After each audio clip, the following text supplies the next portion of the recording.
12,000 का लेवल टूटते हुए हमने 2 दिन पहले देखा और 11,000 का लेवल हम आज फिर से टूटते हुए देख रहे हैं। लगता नहीं कि कोई स्टॉप यहाँ पे नजर आया है। एक बार फिर वहाँ से थोड़ा ऊपर आया, पर शायद इन लेवल्स का कोई बहुत ज़्यादा मायने नहीं है इस मार्केट में, क्योंकि डायरेक्शन जो है वो नीचे की ओर है।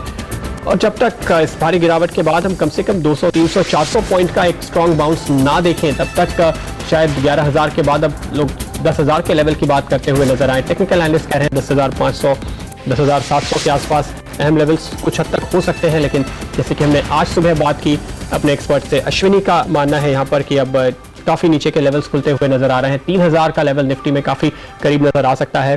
3,400 हमने आते हुए ज़रूर देख लिया है यहाँ पे।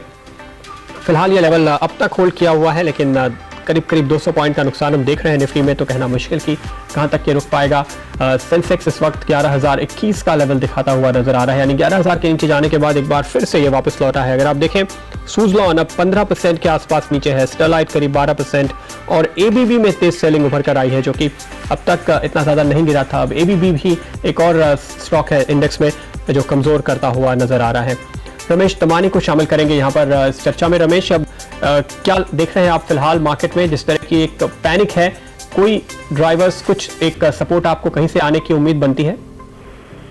देखिए, पैनिक है, घबराहट है, जैसे आप सही बोल रहे हैं। But when markets go to this kind of extreme fall, this time of extreme panic, एक कैपिचुलेशन पॉइंट आता है बाजार में, जहाँ सब लोग जो भाव मिले सरका कर देते हैं। तो मेरे को लग रहा है वो पॉइंट बहुत जल्दी आ रहा है। बी ग्रुप में शायद आ भी गया है, ए ग्रुप में शायद आना बाकी है, लेकिन काफी जल्द, शायद अक्टूबर महीने में आ जाएगा। From that point, from capitulation point, market will rise and then probably move sideways for a while. So the worst in terms of price falling seems to be getting to an end. Getting to an end जरूर, लेकिन रमेश ऐसे बाजार में बहुत सारे लोग एक तो सुनने को तैयार नहीं होते कि एक सेंस क्या बन सकता है, एक लॉजिक क्या कहता है। क्या कहेंगे आप, किस तरह के लेवल्स ऐसे हैं जहां पे ये तय माना जाए कि इन लेवल पे तो खरीदारी होनी ही चाहिए और वाकई फिर हिम्मत करके कुछ बड़े इंस्टीट्यूशन शायद इनिशिएटिव लें? देखिए, इसमें there are two thoughts in this matter. The first thing is ये 20 साल का ग्लोबल बुल रन है जो खत्म हो रहा है, which was fuelled in large part of easy liquidity, large savings in the world, that is getting over. So जो फाइनेंशियल इंस्टीट्यूशंस थी, कंज्यूमर्स थे, they were all leveraged up, मतलब बहुत डेट ले लिया था उन्होंने, whether to buy a house, whether to buy a car, or whether to play the equity markets, right? तो जो leverage goes into deleverage situation, as the assets are sold down, the prices come down because there are no buyers left for these assets. So at some point there is a great virtue in holding cash. अगर cash बोलते हैं share बाजार में एक कहावत है, cash is king, तो शायद एटलीस्ट 100 रुपए का पोर्टफोलियो में 15-20 का कैश होना चाहिए सबके पास। Beyond that, there is also another saying on Dalal Street, that when there is fear in the market, you should be a buyer. When there is greed in the market, you should be a seller. तो fear तो भी शायद maximum जो शायद हम लोग ने 20 साल में इतना fear नहीं देखा जो अभी fear हो गया है, जिस तरह के कैश के शेयर्स घट गए। तो जहाँ जिसके पास स्टिंग पावर है और कैश है, you should certainly step up and buy. Ramesh, लेकिन आप 20 साल के बुलरन की बात कर रहे हैं। बाजार में ज्यादातर जो आज के इन्वेस्टर हैं उनको तो 5 साल से ज्यादा की बुलरन याद नहीं होगी। अगर ये तस्वीर आप कुछ साफ करें और फिर उसका मतलब क्या होता है, कितनी लंबी फिर हम मंदी देखेंगे? Yeah, it's a good point. ये जो nowadays fund managers are there, investors are there, their memories go back 5 years, 7 years. But अगर इतिहास में जाके देखें what was great bear markets over time, whether it was the Nifty 50 bear market that took place in America या निकाई में जो bear market हुआ था, those lasted years and years. In fact, जो निकाई 40,000 पहुंचा था 1990 में, आज 10,000 में है. So once a bull market top is made, it takes years and years for the new bull market to start. And my sense is जो लोग समझ रहे हैं कि buying dip कर लो, 6 महीने वापस भाव आ जाएंगे, वो थोड़े निराश रहेंगे। बट मैं एक और चीज कहना चाहता हूँ कि एकदम ही उदास होने की बात नहीं है। याद है आपको हर्षद मेहता का बोल रहा 92-93 में इंडेक्स 4500 से 2800 हुआ था, बट जब 2800 हुआ था हम लोग को बहुत अच्छे शेयर मिले थे। इन्फोसिस जैसी कंपनी आई थी, विप्रो जैसी कंपनी निकल आई थी।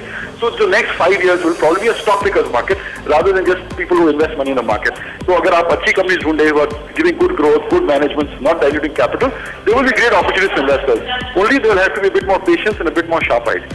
जी, sptulsian.com के sptulsian को शामिल करते हैं इस चर्चा में। तुलसियान जी, जैसे कि रमेश यहाँ पे कह रहे हैं कि स्टॉक पिकर्स मार्केट होने जा रहा है, लेकिन कुल मिलाकर अगर सबसे पहला सवाल ये पूछें कि अगर एक बहुत लिक्विडिटी ड्रिवन जो तेजी थी अमेरिका में, अब वो पूरी हो गई है, कहाँ तक हमारे ऊपर उसका असर पड़ेगा? और क्या भारत के लिए भी ये कहना सही होगा कि जो हमने एक पीक देख लिया 20-21 हज़ार का, उसको आने में अब कई साल लगेंगे?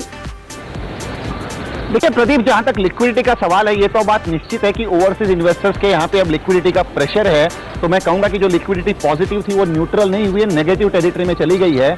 और यही उनका कंपल्शन है कि वो डिलीवरी बेस्ड सेलिंग करके हमारे भारतीय बाजारों से निकल रहे हैं। और खास करके वो कंपनियां ज्यादा दुख दे रही है जहां पे एफआईआई होल्डिंग हमें 25, 30, 35% की दिखाई दे रही थी, जैसे रोल्टा है, वक्रांगी सॉफ्टवेयर है, जीवी के पावर है। इन सभी कंपनियों के अगर आप एक फंडामेंटल्स देखें तो आपको कोई ऐसी चिंता नहीं दिखाई देगी, क्योंकि इन कंपनियों का पी मल्टीपल आज 5-6 के आसपास चल रहा है। उसके उपरांत आपको इतनी ज्यादा डिलीवरी बेस्ड सेलिंग इन ओवरसीज इन्वेस्टमेंट द्वारा दिखाई दे रही है।